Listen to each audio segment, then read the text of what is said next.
Idea ಬಂತು. ನಾಳೆ ಶಾಲೆಗೆ ಹೋಗೋದಿಲ್ಲ.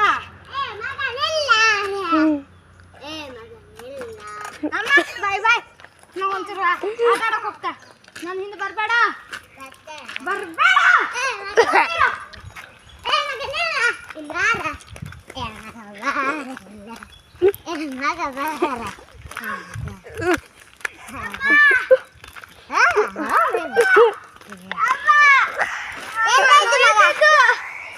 ಸ್ಕೂಲಿಗೆ ಹೋಗೋದು